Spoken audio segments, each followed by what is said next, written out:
So this is my DK build for the Markarth, if that's how it's said right, DLC. Let's see, we'll start off with, there's my attribute points. As you can see, quite a lot of stamina, a lot of magic, decent recovery and health. Don't need much more than a 36,000 health. Using the Atronach boon still, Bewitched Sugar Skulls.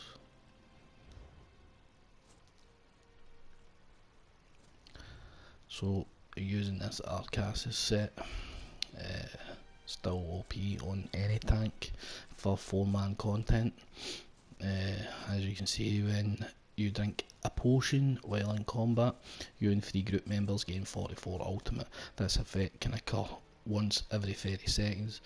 It is so OP in dungeons and all DLC dungeons or dungeon achievements, everything is a must have. It is OP. Pretty much been glued to my tank since the last patch and this set came out. Monster helmet, really depending on your group composition. If you're running random dungeons or whatever, this is really good to help you sustain and whatever. Engine Garden. But if it's a stamina heavy group, then this patch it's this one, Tremor Scale. It's nice for all your stam DDs, you know what I mean? Struggling with any sort of content, Mighty Tudin for me still the best in slot for DK tanks. It means you can have less stuff on your bar. It makes you super OP. Still love this one. And Lady Form is actually really good this patch too, for depending whether you're main tank or off tank in trials. The same with this is nice in trials depending on the stamina magic composition in your group. But for general use, I'm just kind of running with this one just now. Yeah, it's pretty good. So we're also still using the Masters Perfected sword and board. When you deal damage with puncture, you heal for the 6,988. And you also gain spell and physical resistance equal to the amount of healing over healing done by 5 seconds, which is also very nice. But obviously it's your resistances it's pretty decent for. And then we've got Powerful Assault. Powerful Assault is a really OP skill buff, sorry, in a lot of dungeons. However, if you're doing trials, if you're the main tank, you're probably still better off with Yolakrin. Is that buff is just constant and you don't need to activate it really, do you know what I mean? So it's just after the taunt, so it's a lot easier to give the buff and you can keep the buff up for longer. However, the weapon and spell damage is less than Powerful Assault.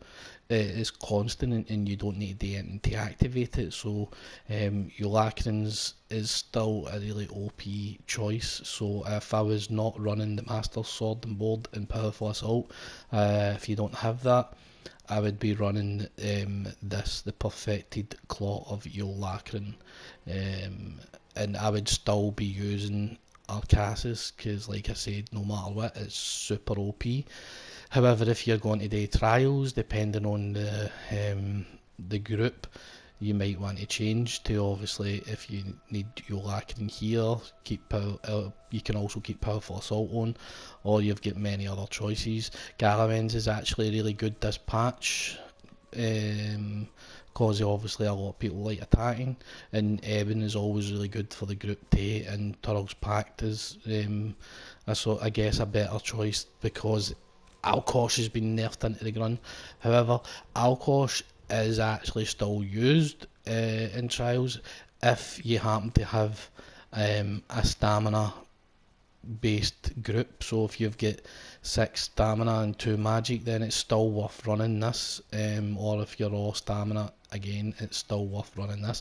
And you could argue if you were doing dungeons as well with stamina, then this again would still be good. It is only not that great if you've got magic characters in your group.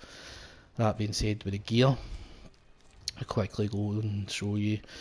Back bar, my frost staff, I've got Vigour, because that's what procs the powerful assault buff.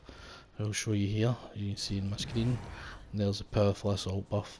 It's pretty OP, the powerful assault buff. And we're also using more this time a frost staff, because you get a nice wee shield, looks cool, but it also puts a little shield around your entire group as well. And I'm pretty sure it procs brittle these days. So there is the frost staff. We're still running a crusher enchant on an infused. And that's just the set. So your back bar, as long as you have the elemental blockade, it doesn't really matter the skills that you're running. And this goes for no matter what sets you're using, whether it's Yulakrin or any other different sets. So pretty much everything in this back bar is a flex spot for me, except for the blockade. And if I'm running powerful assault, I obviously need that. Depending, I've only got this on. If there's magic characters in your group running infernal staffs, then that's really good for them. I've always run this on my back bar because it was really OP to give you your resistances back. That's the deep thoughts for the Pisidic Order skill line. It's pretty OP, also gives you this wee shield because it's on your back bar if you're blocking with your staff. But you also get a decent wee bat mitigation blocking with the ice staff now anyway. And I always like to have one of these, Blood Altar.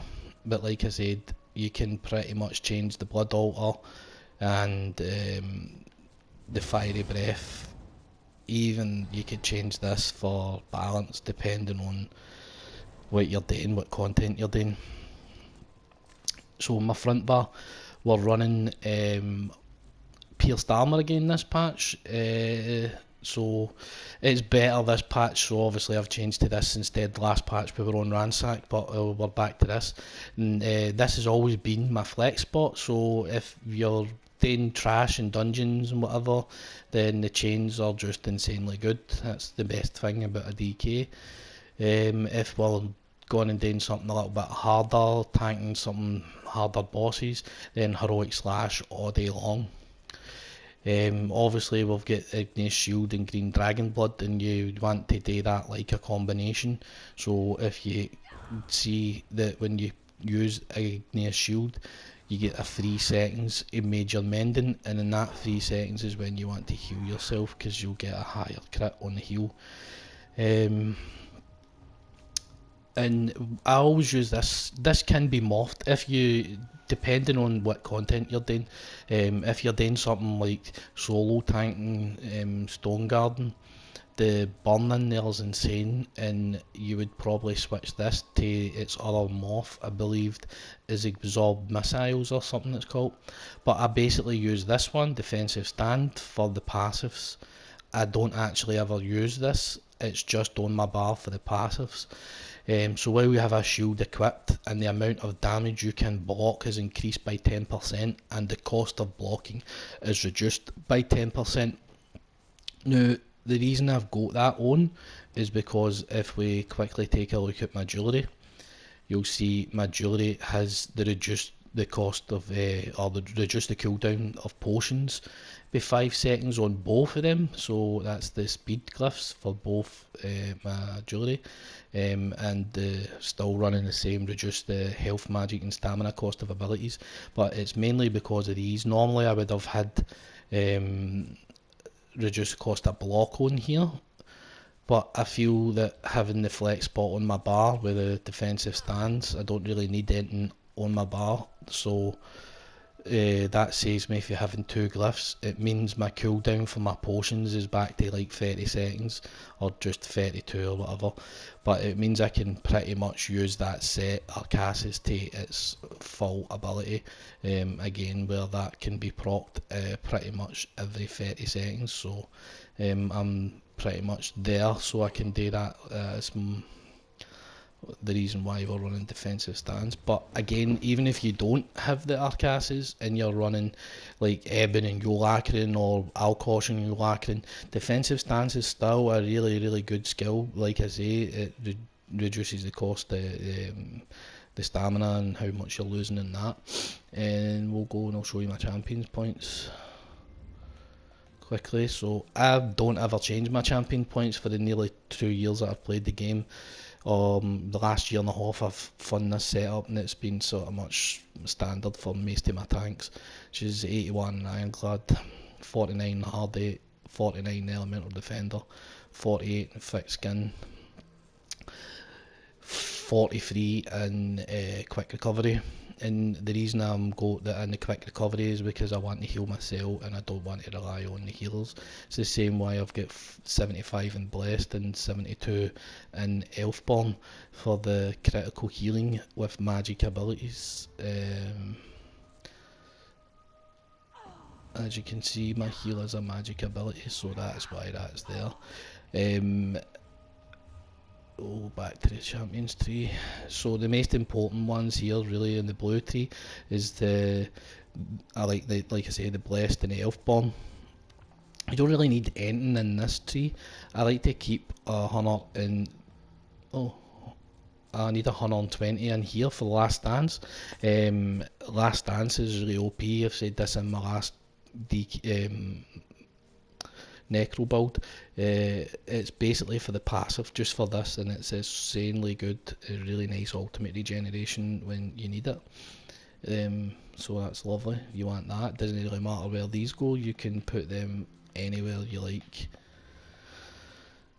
In the green tree, I've always got to 23% in the shadow. The rest of these points really just depends on what dungeon you're doing.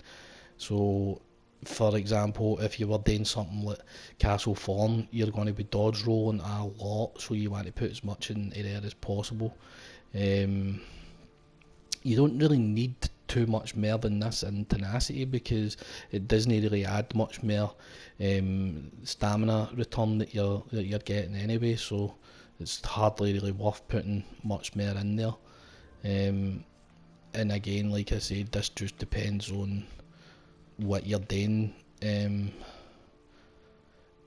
Like I have that 9 in there because I was running a little bit in PvP with a different set, so with that new armour set, but again that can just be taken out of there and put in here.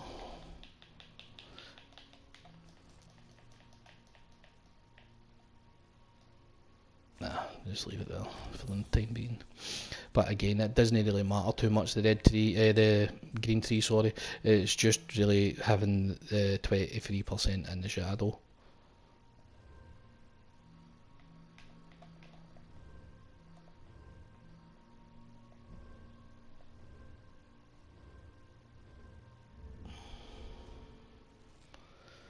Think if I missed anything.